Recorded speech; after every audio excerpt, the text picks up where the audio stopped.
fact is, I saw a UFO.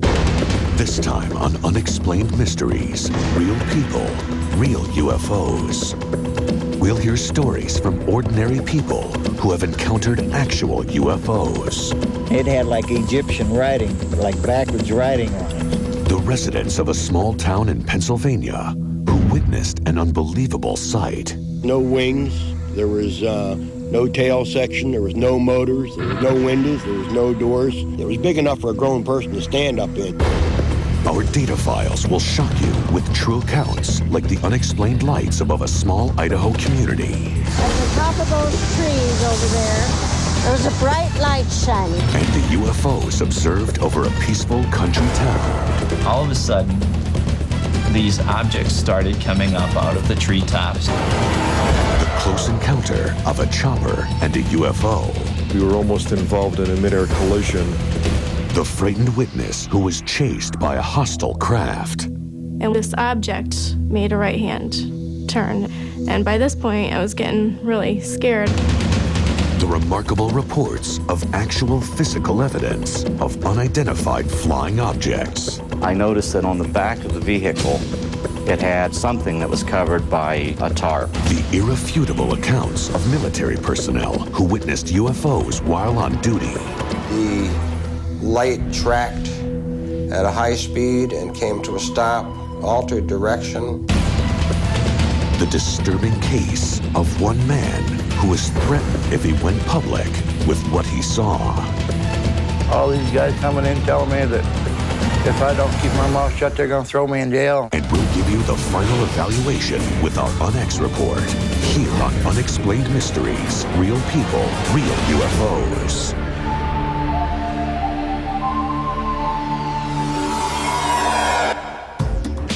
UFOs have puzzled and frightened witnesses since their first documented appearance in 1947. Around the world, thousands of people have been shocked by encounters of the first kind. Visual contact with an unidentified flying object.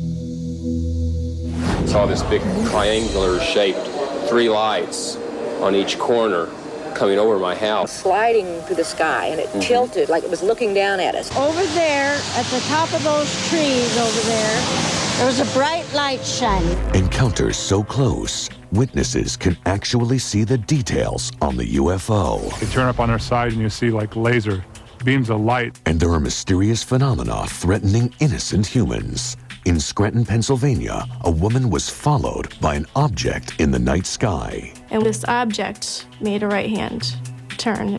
And by this point, I was getting really scared. Victims traumatized by what they saw. I've never seen him shake. He actually was just shaking. I feel uncomfortable in the dark, not because I think there's a monster out there waiting for me, but because there's something out there, and I didn't see what was behind the light. Some witnesses support their claim with startling videotape evidence and even the testimony of local police officers. I didn't believe initially when I received the call that there would be anything of substance. I saw 4 or 5 bright objects up in the air. In Gulf Breeze, Florida, a man videotaped what he says is an actual UFO. But the fact is, I videotaped and saw a UFO. And his account is confirmed by his neighbors. There's a lot more people willing to acknowledge that they've had a sighting than 5 years ago.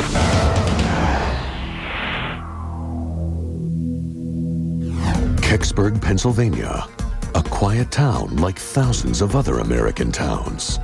After some townspeople saw a UFO, the town would forever split into those who saw it and those who don't believe them. I happened to look up in the sky and I seen this red fireball. It sure wasn't a meteor, because I've seen them fall before. I never seen any of them with blue lights on. And it looked like it made a turn and come back again. And when it come back, it seemed like it went down. What these townsfolk saw will astound you. I got my flashlight and I started down through the woods up to where it was at. There was no wings, there was no tail section, there was no motors, there was no windows, there was no doors. It was big enough for a grown person to stand up in. It had like Egyptian writing, like backwards writing on it. Stars and circles and dashes and lines and things like that. It looked like an acorn. It was really weird. And then it got weirder. Wasn't too much longer. Down through the woods come two gentlemen. The one gentleman, very ramrod straight, very authoritative voice, crew-cut hair. I mean, he just reeked of military. He looked at the object and looked at us. He says, all right, this is now a restricted area. Means we're all ordered out of here. The flatbed went down and empty, and they come back out with something on the back of it covered up about the size of a Volkswagen. What really happened that night? Some townsfolk say nothing happened at all. Are they lying? If so, why? You've got this town split into two groups. You got the believers and the non-believers. You got neighbors and neighbors that has known each other all their life. Now they don't want to talk because one believes it and one don't believe it. Experts believe that some of the people of Kecksburg are participating in a hoax. Virtually all of the accounts can be explained by people having looked toward and seeing the Ontario meteor. I don't know how some people can say that nothing ever happened when there was so many people that saw things that night. Something had to happen. Freedom of Information Act states there was 212 military personnel here that night. But why are some people so sure that nothing at all happened that strange night? UFO researcher Stan Gordon has been investigating this case since he heard the original report. Could be that some of these people were in the wrong place at that time. They were in a position where they didn't see what was going on. The fact that there are dozens of people independent of each other who don't even know each other yet, who have given us detailed information about what they experienced and saw that night. And they're giving us confirming information that has not been published yet. There is no hard evidence or debris from the crash, so Gordon's research is limited to relying on people to tell the truth. As in so many of these cases, you have to go by the eyewitness accounts. And in this case, the eyewitness accounts are very, very strong. If we had the physical hardware, the mystery would be over. Soon after the Kecksburg incident, Clifford Stone saw a strange delivery at Lockland Air Force Base in Ashfield, Ohio. Kecksburg is only 200 miles away. I noticed that on the back of the vehicle, it had something that was covered by a tarp. It was about 10 to 12 foot at the base, 12 foot tall. It looked like a chocolate drop. When my friend told me that every question I ever had about UFOs was under that canvas, I was mystified. Do these residents of a small town know the truth? As far as they're concerned, they simply want the answer once and for all. The public has the right to know the true facts regardless of what the object was or what really occurred. What was the object and why after 27 years haven't they revealed what really was found? Who or what is behind the UFO phenomenon? Coming up, we'll show you more shocking evidence of UFO encounters. This was an object that moved at a very fast rate of speed. Unassailable testimony from police officers who witnessed UFOs. Saw 4 or 5 bright objects up in the air. And stay tuned for actual footage of UFOs recorded by eyewitnesses, including rare footage of a new type of sighting. We now are going through a series, it seems, of daylight sightings. And we'll find out if UFO sightings are simply hoaxes. Judge me if you will, but the fact is, I've videotaped and saw a UFO. But are they friendly, or are they a threat to our existence? This object made a right-hand turn, and by this point, I was getting really scared. Why has the military been engaged in a UFO cover-up, even forcing their own servicemen into silence? We were just told to not say anything about this to anybody outside of Combat Information Center. The commander told me that I wasn't even supposed to mention this. We'll tell you about the civilian watchdog group that took matters into their own hands. The Air Force was being very secretive about UFOs, and we were trying to get information out. And stay tuned for the summary of all the info in our Unex report, here on Unexplained Mysteries.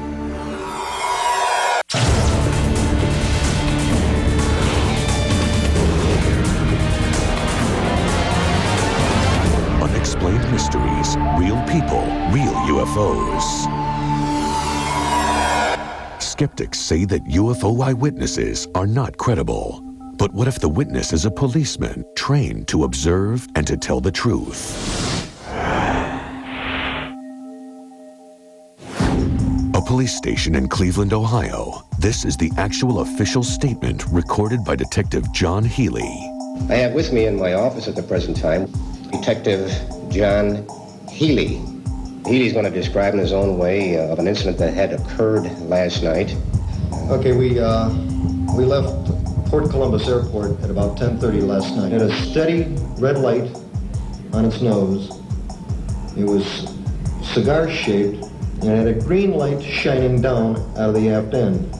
Detective Healy flew in a routine training exercise the previous night. Over the town of Mansfield, Ohio, the men encountered a UFO.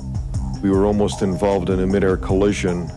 I noticed a red light, but I thought it would be the port wing of another aircraft.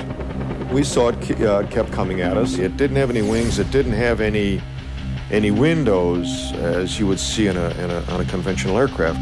The other crewmen saw the UFO and documented the incident in an official military report. But Healy insists on coming forward to talk publicly about this life-threatening event. This object moved at a very fast rate of speed. It saw us probably before we saw it. It just tracked us because we had all our navigation lights on and running and blinking. Over the town of Mansfield, the UFO got so close, the pilot had to initiate evasive maneuvers. The pilot put the helicopter into a dive. The chopper descended at 500 feet per minute. When it reached an altitude of 1,700 feet, the UFO shot a tractor beam at the helicopter. This was just a humongous green light just shining down on us in a very definite cone shape. You could look at the light and you could actually see the beam of the light. Suddenly, the light somehow pulled the chopper up towards the UFO. It scanned us for that instant that it hesitated over us. It scanned us. Then it took off. After the object went off to the west, the helicopter pilot noted that although he had been in a descent and his controls were in the configuration for a descent, the helicopter had actually risen to 3,800 feet. The object was under continual observation for 5 minutes, perhaps even more. Further confirmation of the UFO incident came from two people on the ground, Irma DeLong and her son Charles. The kids kept hollering, they wanted to stop. She finally stopped the car and I jumped out. I remember the whole top of the sky was lit up a dull fluorescent green. To be honest, it scared me. I was scared at that time. But it didn't sink in that it was still really something, a UFO. This brought together two groups of witnesses. It established the exact location of the event. We were able to compute the flight path of the helicopter. J. Allen Hynek, the director of CUFOS, the Center for UFO Studies, interviewed the crewmen at length. Their drawings of the UFO were strikingly similar. More disturbing was their sense that the UFO intended to destroy them.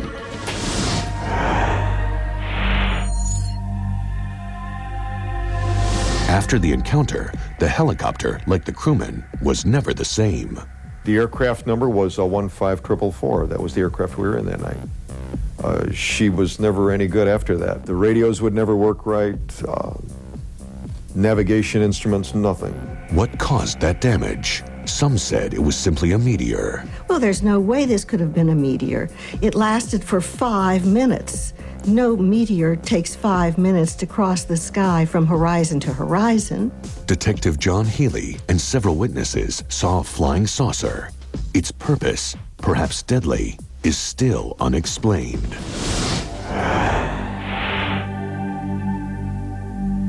Thousands of miles away, other rural towns in Idaho and Washington are plagued by UFOs. Over there, at the top of those trees over there was a bright light shining. And it was like they were putting on a laser show. They turn up on their side and you see like laser beams of lights. I called the Post Falls Police Department, and they came out and asked us what we thought we were looking at. At this point, I handed him my binoculars, and I said, "Look for yourself." He immediately reported the same thing that we were seeing. In Post Falls, Idaho, the police switchboard lit up with calls reporting the same craft in the sky. Well, it was on graveyard shift, and we had reports that people were seeing twinkling lights. They were kind of nervous and said there's something floating in the sky.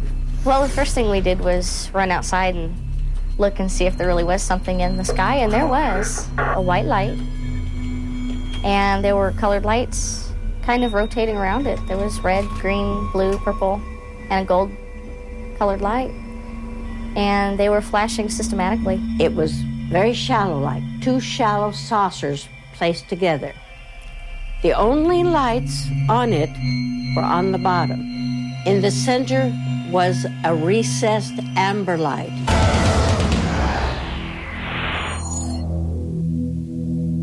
A Post Falls local shot this compelling videotape. It shows one of the crafts in the sky. In order for the camera to pick up the object, the light emanating from it would have to be unusually bright. Not far away, near Lake Newman, a man was almost blinded by an unearthly light. I was driving down West Newman Lake Road a little before midnight. All of a sudden, a blinding white light came from directly above me. I slowed down, opened the door, looked up.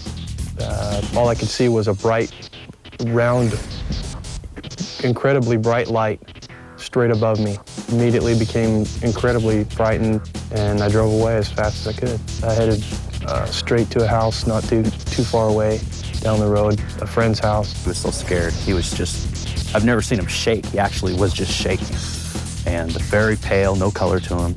I was in the military. This light was not something I've ever seen on any aircraft. It would have to be something incredibly large. I can't imagine, but the light would have to be 50 yards across. McClure called Lieutenant Colonel Jerry Rolls, who tried to find out if the craft was of military origin. Based on the interface that I had with the Air Force, I can only say what the object was not. I have pretty well ruled out any type of encounter with an aircraft. Ever since what happened, obviously I don't stop in the same place.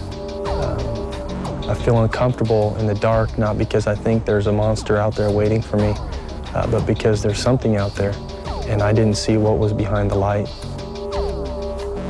Next on Unexplained Mysteries, real people, real UFOs. The UFO sightings over a Florida resort town. And we have over 500 witnesses, and we have about 262 recorded sightings, and we've investigated almost 200 of those. We'll show you a real-life, unidentified flying object. But the fact is, I videotaped and saw a UFO. And the expert analysis of UFO footage that seems to verify their existence. Photographs, the videos, the witnesses have all proved positive. And the witnesses that are threatened. And this object made a right-hand turn. And by this point, I was getting really scared. The incredibly advanced technology, but is it of human origin? It was doing about 4,000 miles an hour. And why does the military intimidate civilians, along with their own servicemen, into silence? I had some pictures of it that I took. They told me if I had any more pictures and if they come out, I would end up in jail or the nut out, one of the two. I think they are probably covering up the incidents with the FDR because they're covering up all incidences of UFO sightings. And all these questions and answers will be summed up in the UNX report on Unexplained Mysteries. Unexplained Mysteries, real people, real UFOs. Why are there so many sightings in a picturesque little town in Florida?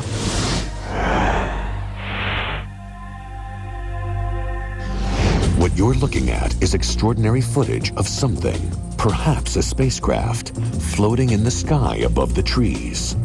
Welcome to Gulf Breeze, Florida. It's a beautiful resort town on the Gulf Coast, otherwise unremarkable. And we have over 500 witnesses, and we have about 262 recorded sightings, and we've investigated almost 200 of those. A group of concerned Gulf Breeze residents are carrying out the investigations. Most of them belong to MUFON, the Mutual UFO Network, determined to get to the bottom of UFO mysteries. We call the military. We're told, no, we did not have anything in the area at the time that you had your sighting. Of course, there will be those that say, well, that's the typical military response. In 1987, Ed Walters and his wife Frances took incredible photographs of a UFO. At first, Ed was concerned that he would be mocked, but eventually he sent them to Dwayne Cook, publisher of the Gulf Breeze Sentinel. Dozens of people came forward to relate their own accounts. One of the more recent videos shows a light that was red, and all of a sudden it turns white and starts flashing. These extremely brilliant pulses of light. It appears that it's as if the actual size of the image, which would be related to the size of the light source itself, changed in like 1/30th of a second or so, from one TV frame to the next. We don't have anything that could do that, so far as I know. Soon, dozens of people turned out at night and captured UFOs on videotape. To videotape a UFO at night is one thing, but capturing one in the light of day minimizes the possibility of hoaxing.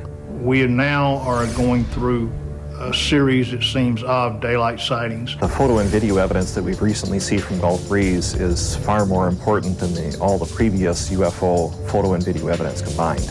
90% of sightings happen at night. Only 10% are reported during the day. And now, more people are stepping forward as UFO eyewitnesses. People like doctors and lawyers and real estate people, and it's just not a bunch of lunatics running around saying that they saw lights in the sky. This is footage of one of the Gulf Breeze UFOs. The daylight sightings that we've had of the last year have all been authenticated. The photographs, the videos, the witnesses have all proved positive. Ed Walters saw unusual bright flashes in the sky, but this time in daylight. Panning around here, 360, there's the sand dunes, that's the north. Oh, geez, goodness gracious. Over those dunes right there. A shiny object that floats in the sky briefly, then vanishes. There she is, right there. Oh my God, just hovering right there. Oh, Jesus, wouldn't you know it? Video analyst Jeff Sainio authenticates Walter's tape.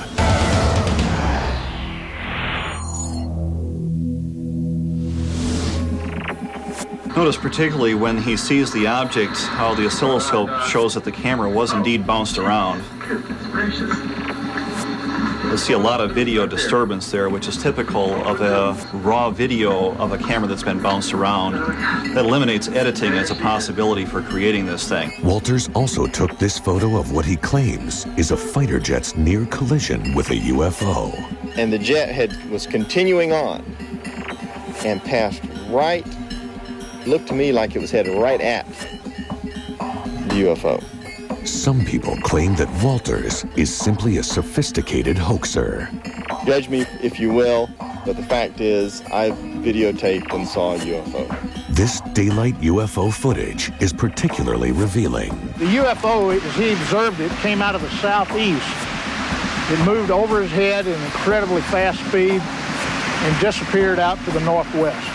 This particular sighting in itself was a landmark sighting in that it actually showed the UFO disappearing or leaving, as it were. See it coming in here, it's very indistinct, appears to be moving relatively slowly. So here's a slowdown of the same video, object hovering there motionless, and zips off instantaneously, barely make it out as it zips off to the right. The object was about 3 miles away on the left side, got up to about 2 miles away on the right side, was doing about 4,000 miles an hour. Another resident captured a UFO on tape. Both its flight pattern and its shape are similar to the others. The various videos corroborate each other. They corroborate previous witness testimony. And so the pieces of the puzzle all fit together.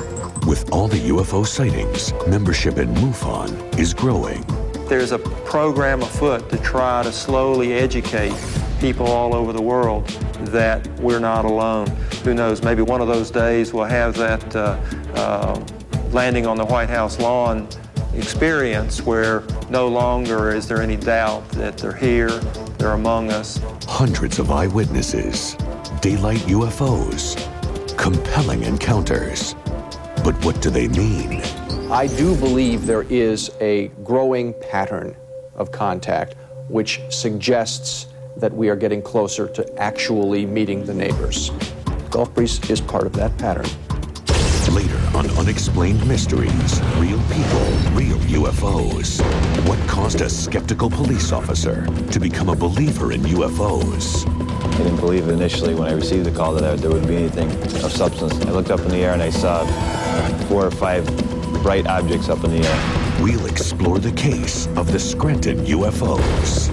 It was just about dusk, and as we were there up by the power lines, all of a sudden, these objects started coming up out of the treetops. They were just everywhere. It seemed wherever we turned, there was another one. I just remembered not hearing a sound. We'll take a close look at the military's role in the Cherry Creek incident. I thought, well, what the hell did I do to deserve this?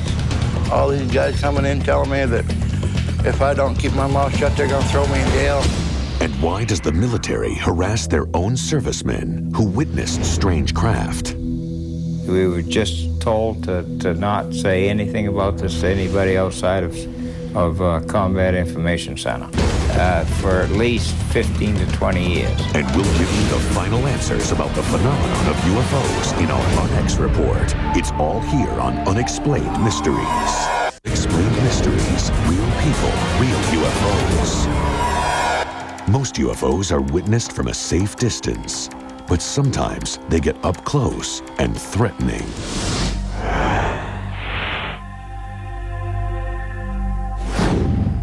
Scranton, Pennsylvania. Christy Stiers was driving home one night, alone. I at first thought it was another car, but I looked out towards the back of me and I noticed there was no car in back of me, and I was adjusting the mirror and I noticed an object in the sky.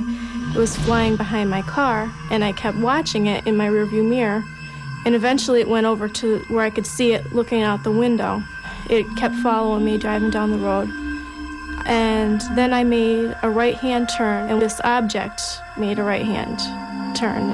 And by this point, I was getting really scared. She drove into the driveway, ran up to the front door, came flying in the house, and said something was following her. And then when she told me it was above her car, I didn't know what she was talking about.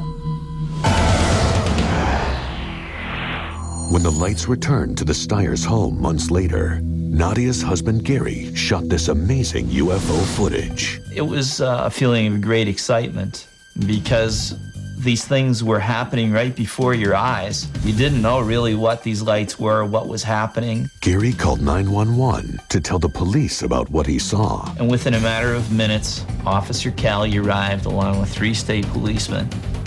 And as I taped, they stood alongside of me with their handheld radios in my front yard. I didn't believe initially when I received the call that there would be anything of substance that I would see. Immediately upon exiting my police vehicle, I looked up in the air and I saw 4 or 5 bright objects up in the air. The police department called the local airport to see if there was anything on their radar. We looked out the window over towards where he was talking about, and sure enough, there were some lights out there. But nothing showed up on the radar screen. I felt that there was possibly a problem with the radar system. Shortly thereafter, he contacted me back and said that they checked it again, and there's nothing up there.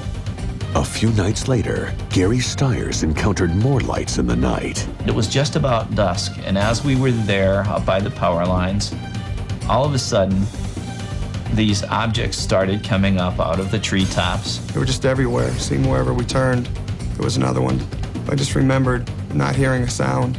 As always, there were those who did not believe that anyone saw a UFO. All I know is that we taped some unusual lights and objects in the sky. The night of January 8th did happen, and I wasn't the only person that saw these things. And all I can say about the tape is that it speaks for itself.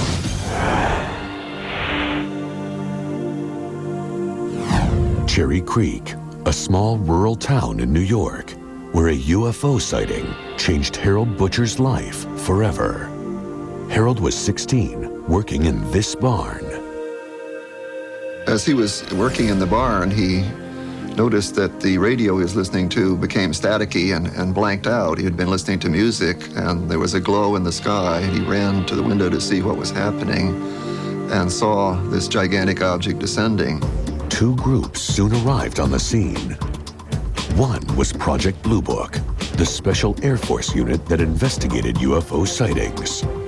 The other was NICAP, a civilian group that investigated Project Blue Book. And NICAP sent one of our investigation teams to the scene.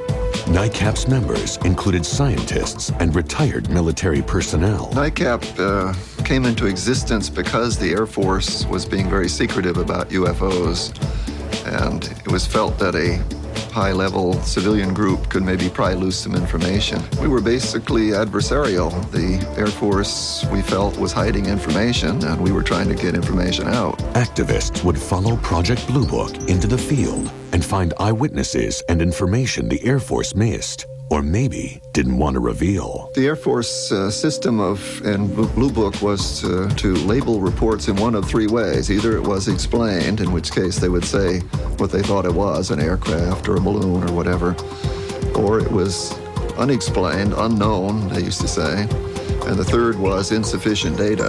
It was a very interesting case, and one with multiple evidence, including the electromagnetic effects, the physical traces, the illumination, everything. It was a classic mainline UFO sighting. Well, it looked like an airplane. It was that big. And when it set in the field, it had 3 legs on it.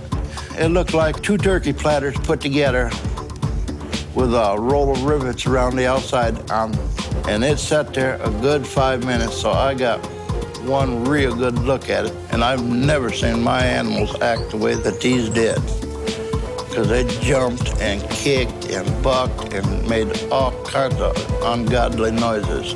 Even stranger was the fate of 2 state troopers who also witnessed the object.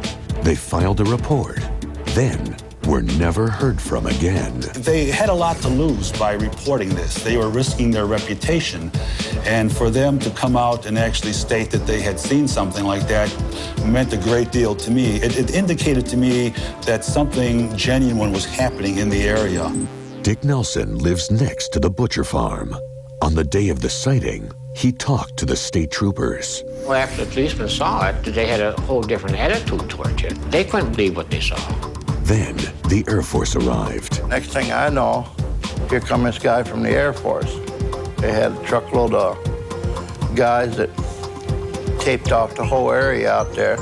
An Air Force officer started making threats. I had some pictures of it that I took, and the Air Force took them, and they wouldn't even let me have them. They told me if I had any more pictures and if they come out, I would end up in jail or the nut house, one of the two. Despite the Air Force's apparent cover-up, they may have left the biggest piece of evidence.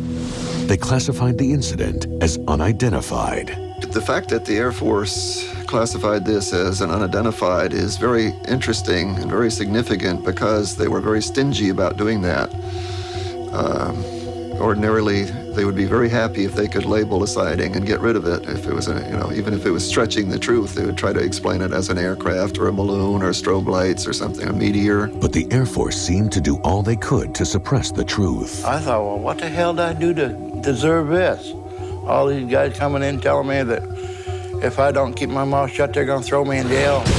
Coming up, who or what caused the unidentified object seen by crewmen on the USS FDR? My friends called me to come outside, and we observed a bright light quite high in the sky. And all of a sudden, a fireball dropped between the upper ship to the lower ship. Did the military hide the reports of those UFO sightings? I think they are probably covering up the incidents with the FDR because they're covering up all incidences of UFO sightings. And we'll wrap it all up for you with our Unex report on Unexplained Mysteries, Real People, Real UFOs. Unexplained Mysteries, Real real people, real UFOs. Many reports of UFOs occur near military air bases.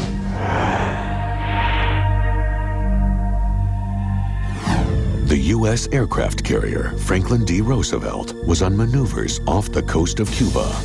Suddenly, a brilliant object appeared. I saw a bright light and forward of the bow on the right-hand side, which would be the starboard side. So I followed these guys up to the flight deck, and we were watching this little object, like a light, that was following our ship.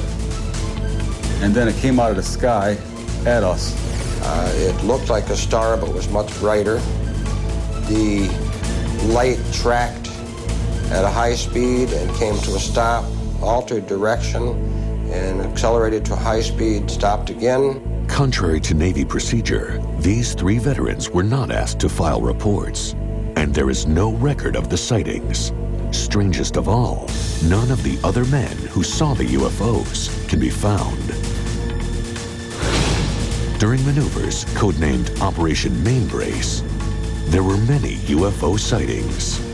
A plane from the FDR was followed by an unknown object.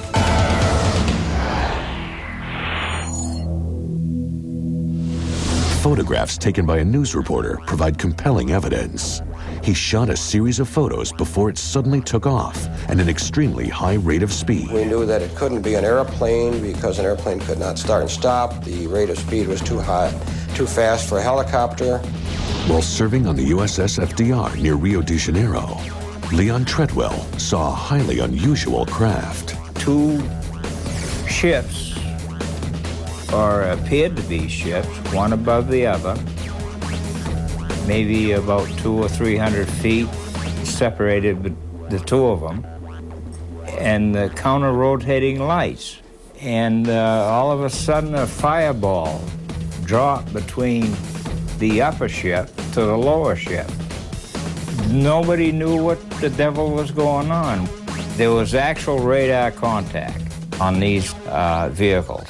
Leon was not alone when he saw this striking image. Several officers, they couldn't believe what they were looking at.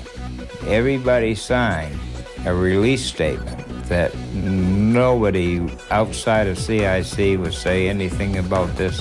The CIC, or Combat Information Center, oversees a ship's radar, target surveillance, and general operations. The commander down in Virginia, when I was discussing this with him, he was on the ship, he told me that I wasn't even supposed to mention this.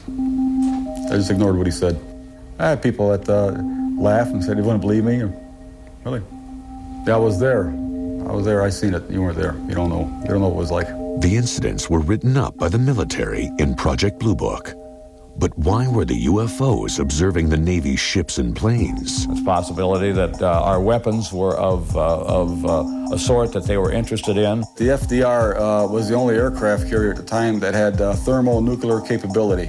It was the only one that was allowed to carry the H-bomb. After the dawn of the nuclear age, there was an increase of UFO sightings near nuclear weapon sites. But the military would not verify the accounts of the men who served loyally for their country. I think they are probably covering up the incidents with the FDR because they're covering up all incidences of UFO sightings. I won't rest till I find somebody else that was on that flight deck with me that witnessed that same thing I did. Do UFOs really exist? Or are they simply hoaxes or natural phenomena? Find out in our UNX report. The rare daytime sightings, the woman chased by a mysterious spacecraft, and the policeman's near-deadly encounter. All that and more coming up in our UNX report. It's time for the UNX report. UFOs, do they exist? And I saw this big triangular-shaped 3 lights on each corner coming over my house. Just like it was sliding through the sky, and it tilted like it was looking down at it. You got the believers and the non-believers. The believers think that UFOs are alien spacecraft. Compelling evidence supports their beliefs. My friend told me that every question I ever had about UFOs under that canvas, I was mystified. The fact that there are dozens of people independent of each other who don't even know each other yet, who have given us detailed information about what the experiences saw that night. It didn't have any wings. It didn't have any windows, as you would see on a conventional aircraft. But are UFO reports created by hoaxers? Judge me if you will, but the fact is, I've videotaped and saw a UFO. Skeptics maintain several theories that explain UFOs are not alien. They're not even spacecraft. Virtually all of the accounts can be explained by people having looked toward and seeing the Ontario meteor. But if UFOs are not alien spacecraft, why does the military seem to cover up their existence?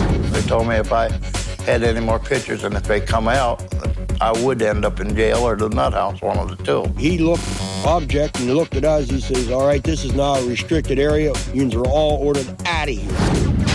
What about these real people who've seen unidentified flying objects? I feel uncomfortable in the dark, not because I think there's a monster out there waiting for me, but because there's something out there, and I didn't see what was behind the light. Immediately upon exiting my police vehicle, I looked up in the air and I saw 4 or 5 bright objects up in the air. The people in the community who have said that they've seen UFOs are people like doctors and lawyers and real estate people, and it's just not a bunch of lunatics running around saying that they saw lights in the sky. UFOs exist. People have witnessed unidentified objects in the Earth's skies. But what exactly are they? We may never know. For now, they must remain an unexplained mystery. Who knows, maybe one of those days we'll have that landing on the White House lawn experience. I know what I saw, and I'm not going to deny it.